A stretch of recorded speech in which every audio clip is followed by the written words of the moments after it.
Bonjour Trésor, ça va? Il commence, mais ouais, ça va, et toi? Ben, en pleine forme, t'as l'air un peu malade. Ouais, un petit rhume en fait, attention, en vrai, il y a la grippe là qui tourne un petit peu, donc Je vous prie de bien protégez-vous. vouloir l'excuser du coup pour la qualité de sa diction ou de sa voix. J'espère que ce sera quand même audible. Mais Ouais, ça ouais, va le faire. petite forme pour Trésor aujourd'hui. Vous l'avez vu dans le titre, aujourd'hui on va parler de végétalisation de l'alimentation. Alors on a bien choisi nos mots, hein. Le but c'est pas forcément de faire de la propagande pour tel ou tel régime, ni de vous demander de choisir un des deux extrêmes. Mais on trouvait ça intéressant de vous apporter quelques arguments qui vous poussent à choisir l'un ou l'autre des deux régimes. Donc Trésor, je sais pas si t'as des petits trucs à apporter en particulier.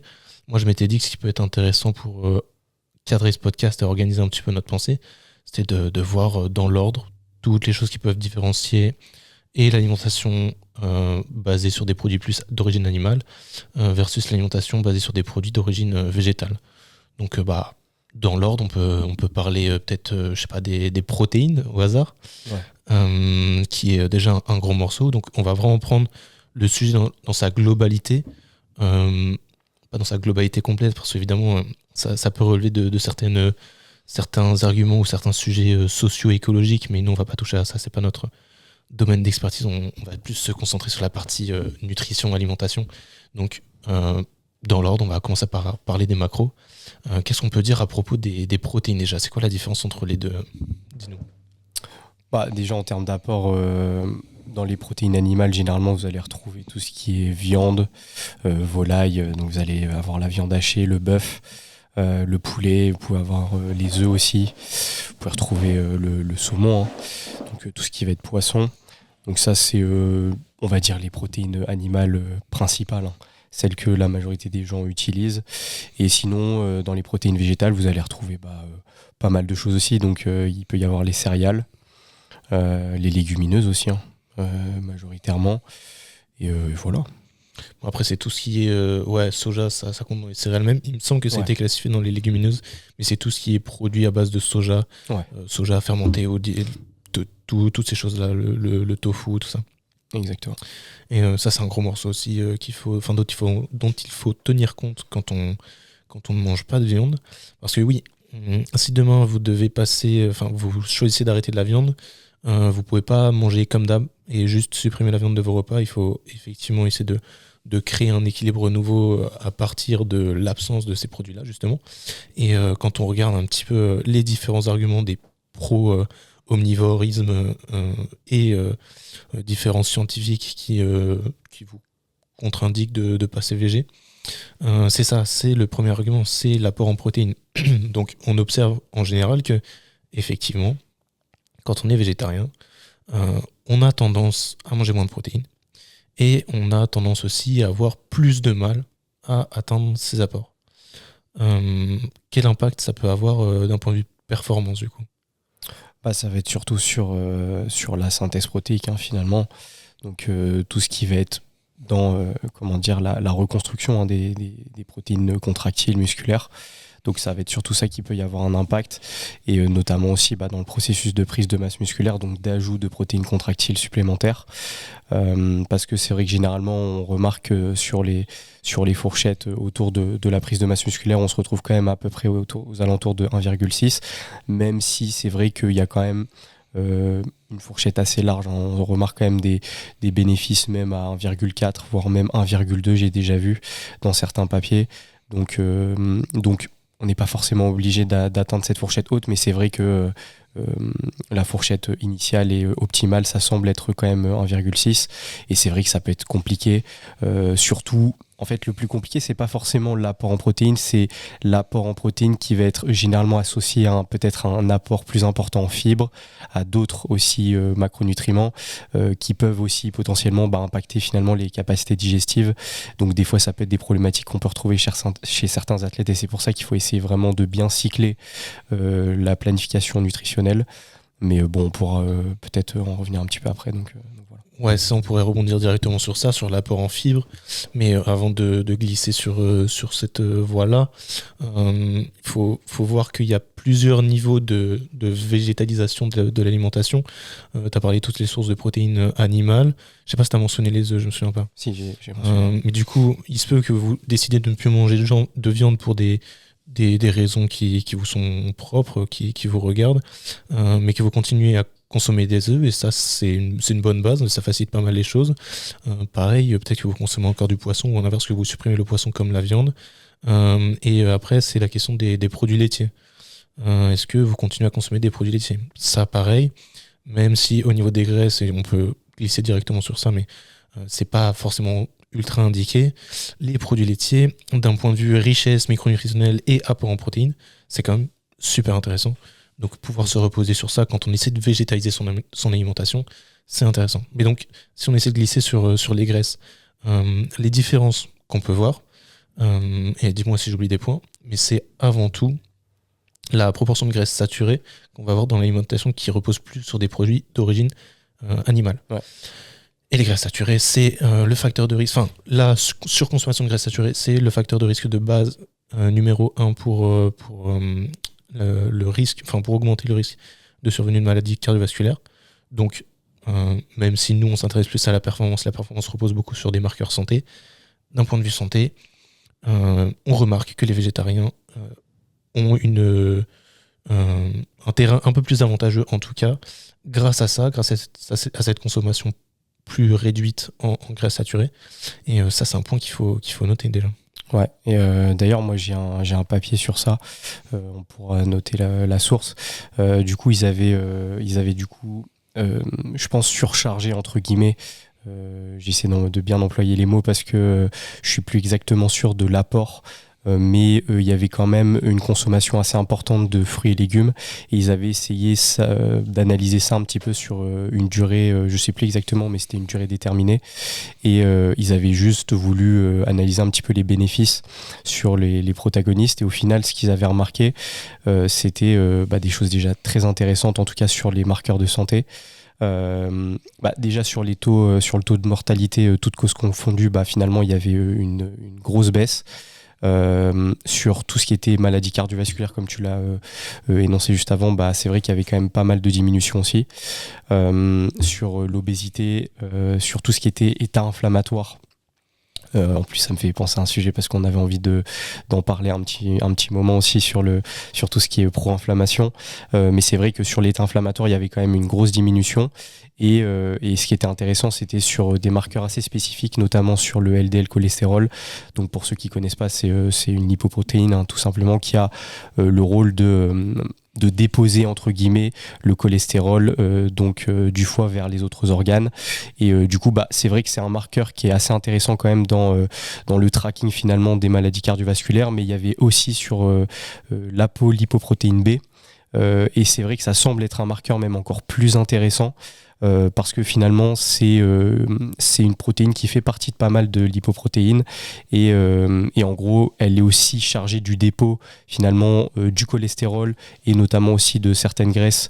Donc cette fois-ci de la bile jusqu'aux parois. Donc là il disait sous-endothélial, mais en gros c'est au niveau des parois des vaisseaux sanguins, et c'était au niveau artériel notamment. Donc c'est ce qui peut créer finalement beaucoup de problématiques au niveau cardiovasculaire.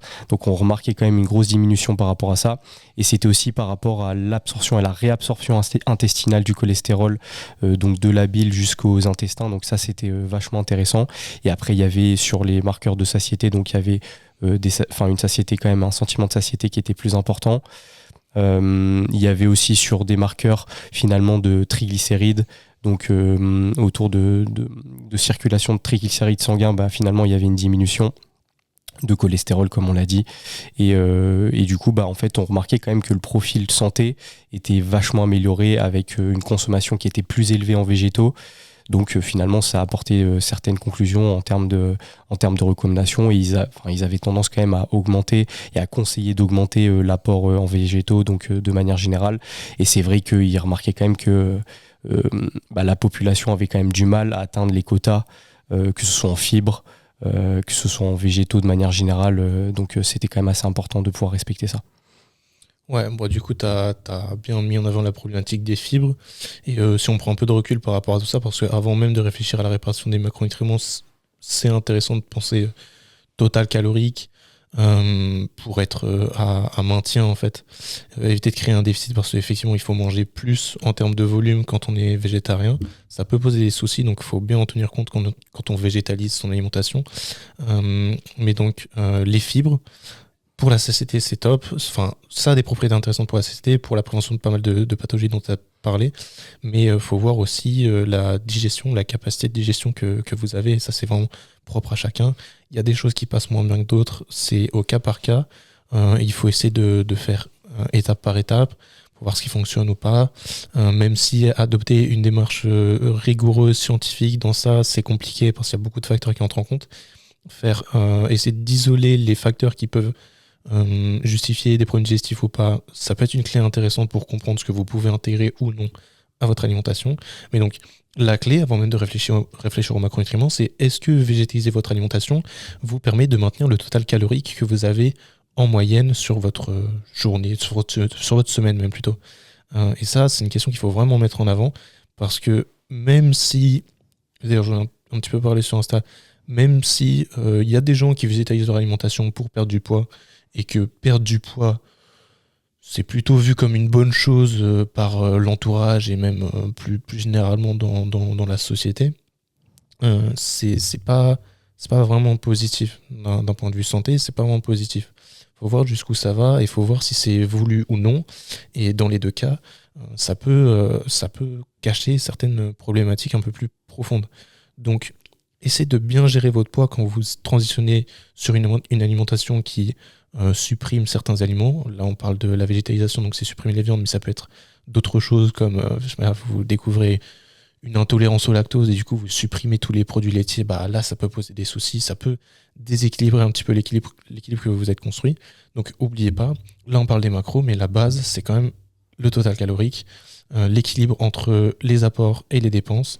Et ça, c'est un équilibre qui se crée sur des années et qui est compliqué à mettre en place, qui dépend de beaucoup de choses. Mais donc, concentrez-vous bien sur ça. Je ne recommande pas de vous peser tous les jours ou toutes les semaines, mais suivre un petit peu le poids, ça peut être un bon indicateur de si vous mangez suffisamment ou au contraire, si vous mangez trop ou faites trop peu de sport. Enfin, plein de choses qui entrent en compte. Troisième macro, faut qu'on parle des glucides. Je te laisse aborder la question. Moi, j'ai allumé la lumière. Je me suis rendu compte que j'ai pas allumé la lumière pour la caméra. Pour ceux sur YouTube, désolé. Du coup, dites-nous si ça change quelque chose, si ça fait la diff ou pas. Mais du coup, dis-nous pour les glucides ce qu'on peut mettre en avant par rapport à la végétalisation de l'alimentation. Bah, ça va être en soi sur les glucides, ça va rester assez banal, hein. En soi, on a la possibilité d'avoir pas mal de choses à disposition. Donc là, on en avait parlé des légumineuses, des céréales complètes. Vous allez retrouver tout ça.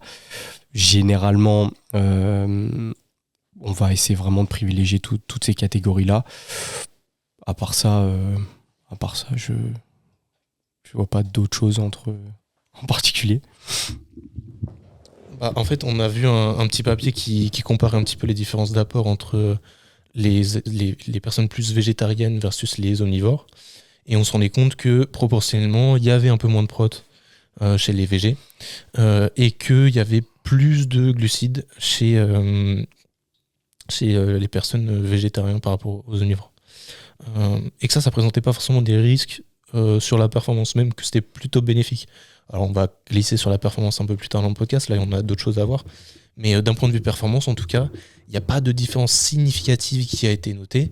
On partagera le papier sur lequel, à partir duquel on base nos réflexions, mais sur la performance en tout cas, avoir ce rééquilibrage là, ça n'a pas trop d'impact, notamment sur la force en tout cas, même si on l'a dit, d'un point de vue maintien de la masse musculaire et du capital protéique, c'est plus compliqué quand on est végétarien.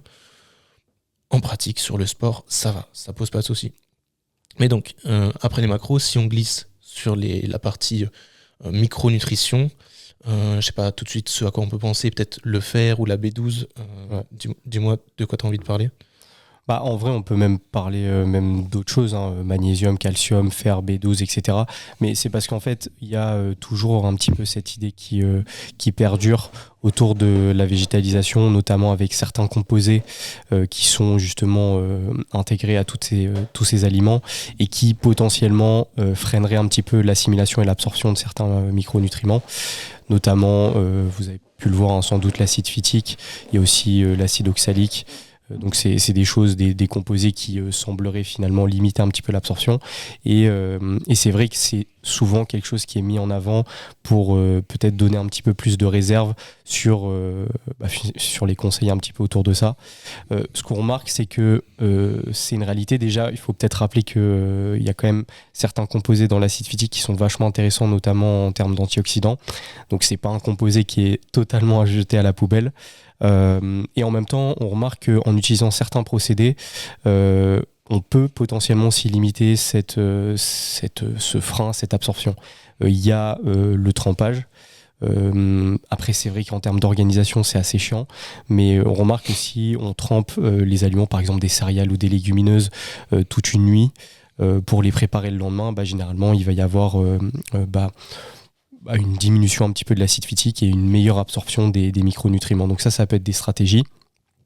Par contre, c'est vrai que comme tu as parlé par exemple de la vitamine B12, malheureusement, on la retrouve pas du tout dans les produits végétaux. Il y a certaines algues, mais encore une fois, il est très mal absorbé. Donc généralement, la vitamine B12, ça va être uniquement dans les produits animaux. Donc dans ce cas-là, ce qui va être intéressant, c'est une supplémentation. Et concernant ça, parce que c'est vrai qu'il ne faut pas non plus directement aller sur la supplémentation sans forcément contrôler.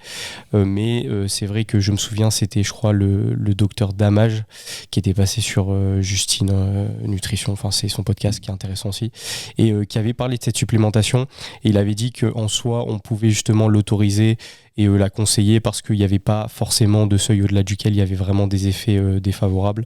Donc c'était pas forcément un très gros risque de dire de conseiller à quelqu'un de prendre de la B12. Donc je pense que ça peut être intéressant. Pour le fer, je crois que tu en as parlé.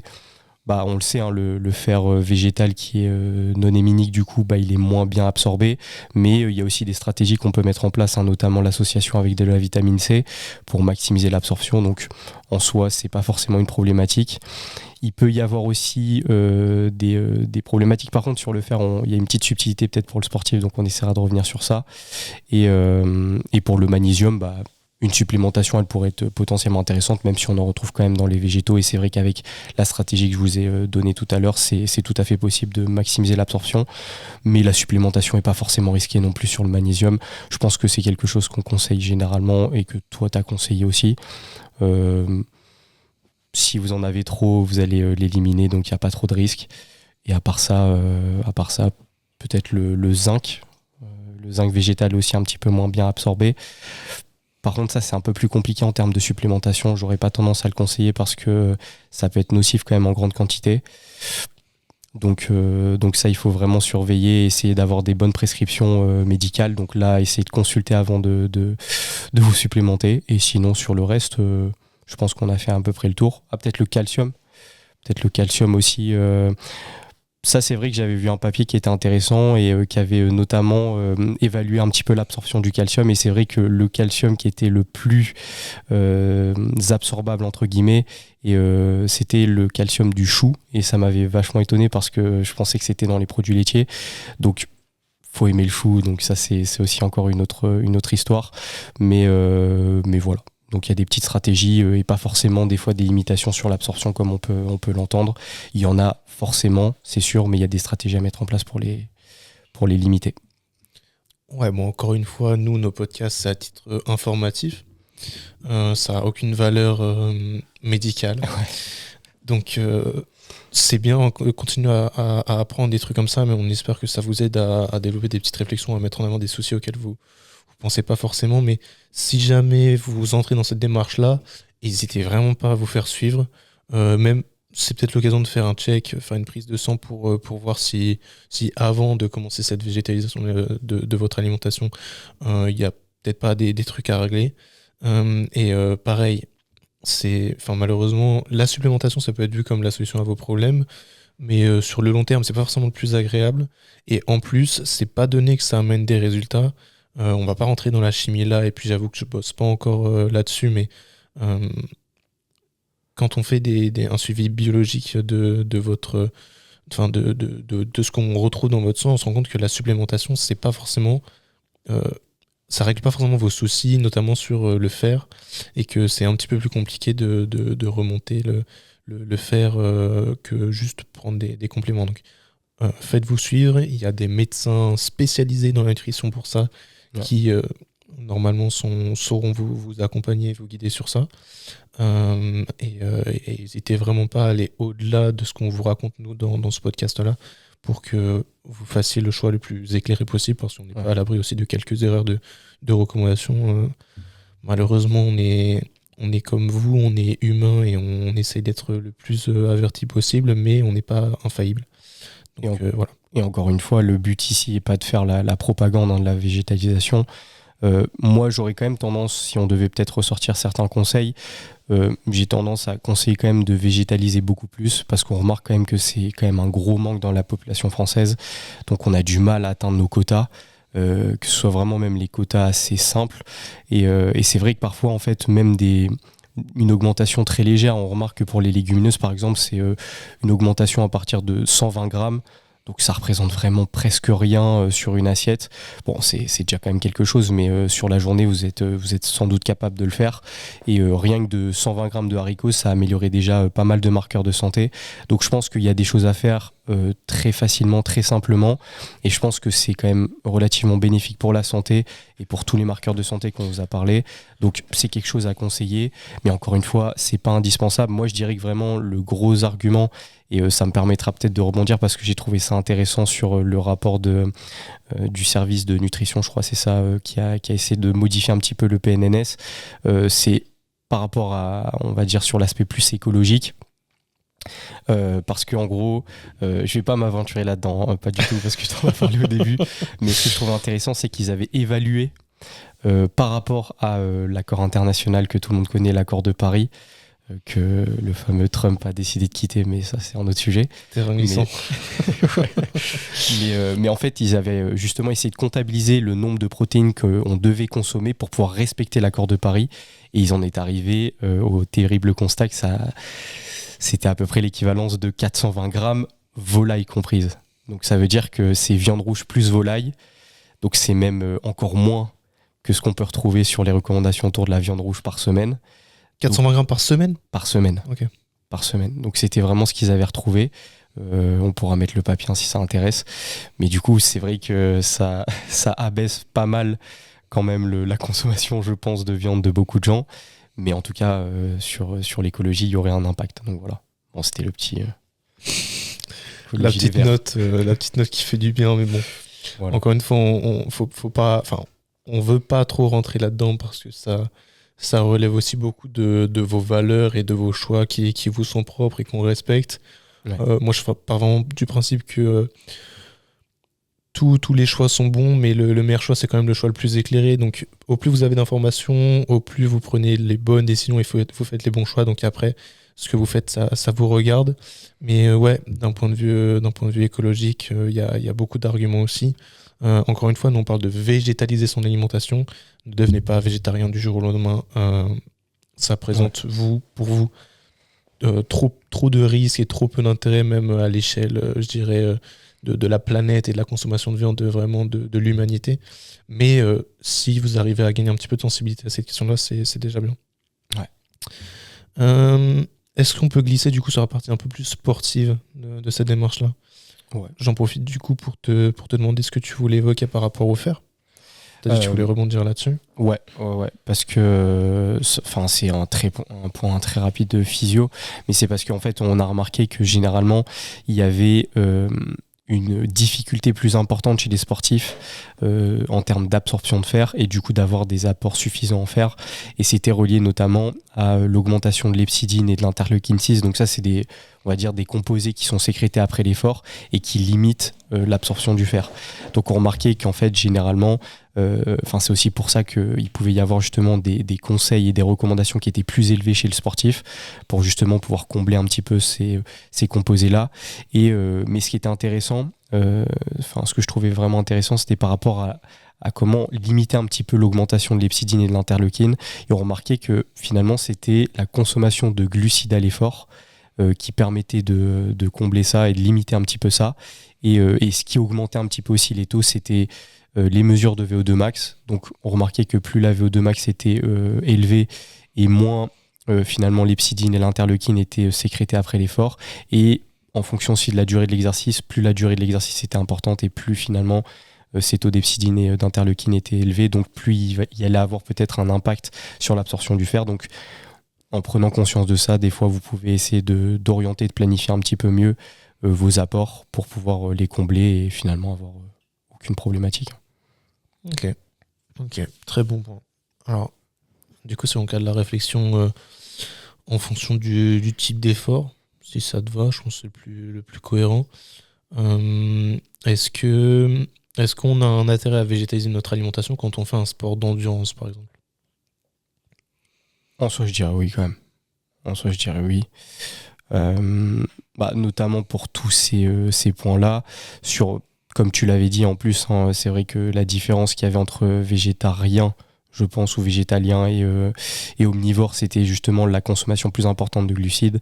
Et je pense que dans ce contexte-là, c'est quand même vachement intéressant. Donc par rapport à ça, oui. Après, c'est sûr que la grosse limite, c'est comme tu l'avais dit, hein, par rapport à la vitamine B12, parce qu'on le sait, c'est vraiment important dans la production de globules rouges. Donc là, ça va être forcément une limite à un certain moment. Donc je pense que là, sur la complémentation, il va falloir faire quelque chose. Mais sinon, globalement, je pense que l'augmentation finalement des végétaux est quand même vachement intéressante. À part dans le cadre de l'inconfort digestif, ça c'est autre chose, mais ça reste intéressant. Ouais, c'est ça, c'est des conseils qui sont un peu généraux, mais qui ne tiennent pas compte de votre contexte spécifique à vous.